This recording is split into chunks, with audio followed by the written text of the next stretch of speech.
Hey everybody, I'm KK. I'm Kristen. Together we are K&K Crochet. Welcome back to our channel. We are batch recording again, so you're going to see the same all week long.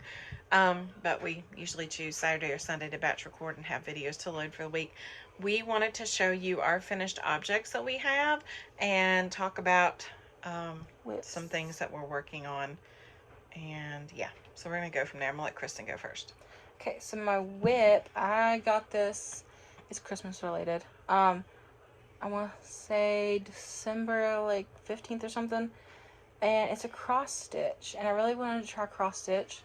And that's how far I've got on it. It's cute. I have hair, wings, and eyes. That's why she looks a little creepy. I haven't done the eyes yet. That's the whip. She's an angel. It's an angel, yes, I forgot to mention that. And then spring, I did some knitting. I did a knitted messy bun hat, and this is my own pattern. That's why it's a little bit wonky, but it's okay. It fits. It looks it does good. fit. I did knit 2, purl 2 for the brim, and then just straight knitting. I did these on straight needles, so like I knitted one row, I had to purl the other. And these are all hats thanks to Cheryl at Cheryl's Creations, because she donated the yarn for this for Bumblebee's Mountain Outreach. And so, yeah. And then I did a non-messy bun hat in the same yarn from Cheryl. It's green, like a forest green.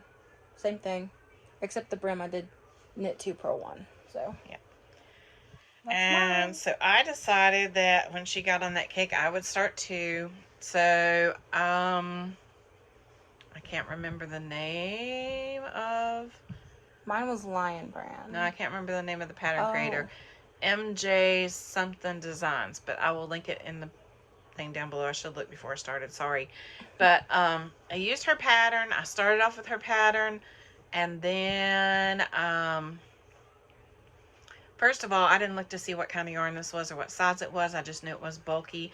So she uses an 8 and a 9mm crochet hook, but she uses a furl, I think, I'm not sure, but it didn't match what mine was. And I used a 10, an N10, which was a it's a boy, and still did not get the size that she got, because I think it's because my tension is so tight. But she did have a really neat, like, I think that I can see better on film now where the join is. But if you look at the join, like, it looks different now. When you look at it in person, if you are not a crocheter, you would never be able to tell that that's where the join is, like, at all. Because what she does is when you go to slip stitch, instead of slip stitch into the top of the first double crochet in the hat, she pulls the yarn to the front and puts the hook through the back of the stitch and pulls the yarn through and slip stitches, and it makes for such a better join, I think. Now it's not showing up really good on there because you can kind of see, I guess, where it's at, but when you're in person and you're looking at it, you really can't tell where it's at, especially if you're not a crocheter. They're never going to know. It's such a much better look than some of the things that I've seen, and I so appreciated it. I really fell in love with it, and I'm going to start using it more on hats because I think it looks so much better. Like, literally, it just makes a better ending. But anyway, hers was supposed to be a teen. Mine ended up being a child size, and I measured it according to, and once I got so far and realized it wasn't going to work out the way she was doing it, I didn't even complete the way she did it, I don't think. I don't know what she did because I stopped watching, did my own, because I knew that my hooks were off. So she does 8, 1, 2, 3, 4, 5, 6, 7, yeah, 8 rows, and it has the stitch count in her thing and what she does in her video.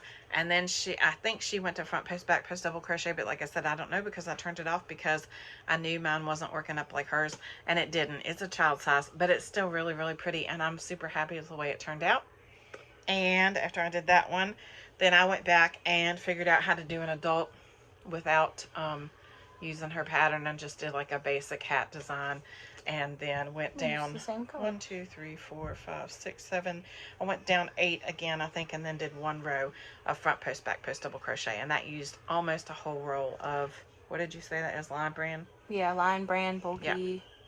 I'm not used to using bulky yarn. I use Bernat Blanket for amigurumis, but I'm not used to using it for hats at all. As a matter of fact, I sent Cheryl a message. I said, I think this is the first time I've ever created a bulky hat. I could be wrong, I don't know. But I'm not used to it, so I was trying to work through it myself to see what I could get. So these are the first 4 for Bumblebee's Mountain Outreach. This actually ticks off one of my goals that I set Mine for too. myself, which was to do a hat a month. And like I said, when I start, usually I don't just end up doing one, I do did more. So I did two, and I did both of these in a day. It was just an afternoon, and I did both of these.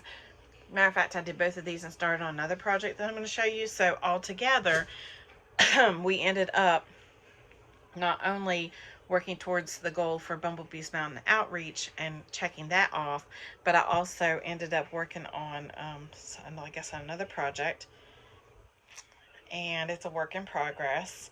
I wasn't going to put these all together in a video, but I will, and I will just tag it as all the different things it is, because this is, yeah, this is Fiber Spider's Which Way Filet. And I know he says do not use a variegated yarn, and I understand why he says that, because it does detract from the pattern a little bit. And when I'm looking at it off camera, I'm like, yeah, I probably shouldn't have used it. But now that I'm looking at it on camera, I really, really like it. I can see the pattern design much better on camera. This is for my mama, and this was made with Red Heart Super Saver Ombre Anemone. And an anemone. Yeah, we are anemone. That's what we always say, anemone. And so I had bought that for her, and it's for my mom for Christmas. So this is me starting early on my Christmas goals. So this is Santa's Workshop. That's one of my goals, is to work early on my Christmas stuff. And also the hats were a goal. So those are two of the goals that we've completed already beginning. And that's what I wanted to look at as we go through and talk about things. I had it somewhere. Hold on. I got lots of stuff written down. I need to put it all in one place instead of flipping through a bunch of notebooks, but you know. Okay, so for January already, when we talk about goals, I have 2 hats made for Bumblebee's Mountain Outreach. My goal for this year was 1 a month, and I set that as an easy goal so I could attain that goal and not be overwhelmed. So I did that. I said I was going to go through my watch list and my favorite list on YouTube and my phone and get rid of some of those patterns that I've used or that I don't want to do anymore and work through the others. So my watch list on YouTube had 64 items, and then when I got through, it had 23. So a lot of those were moved to frequently used, to a playlist I have called frequently used, that's just for me, that are items that I've made multiple times, and I go back and make them multiple times because it's something like an ear warmer, just a basic pattern for something that I like. So that, and then there were a bunch I went, why did I save that? I don't want to do that. And then some of them were items for other crafts and things that I didn't want to do anymore. So 64 to 23, I think that's good. I cleared out that cache a little bit. And then my favorites on my phone went from, that were crochet related, went from 29 to 21, and I cleaned that up. And a lot of those that are on there are ones that I didn't tell you guys that even though I only have so many goals on YouTube that I've talked about that I want to do, I do have pattern lists of things that I want to try, that I've wanted to try over the years, or that in the past year I've decided I want to do and I haven't made. So a lot of those favorites are things on that. And then I started my Mama's Blanket, which is the first Christmas gift. That's the one I chose to do for January. So that's where I stand with my goals. And Kristen has met hers. She started her, she's gotten her stuff ready for her mood blanket, and she has made 2 hats, and I said I'd do one, and I've knitted more. I'm proud of myself. Normally knitting takes me days, and I did this in 2 hours sitting in here with Mom. She was real happy. We watched a Hallmark movie and she knitted. And she crocheted. And I crocheted. So anyway, we thank you guys. We love you. Don't forget to be kind, because you never know anybody else's journey. We hope you're working on your goals, and we'll see you soon. Bye. Bye.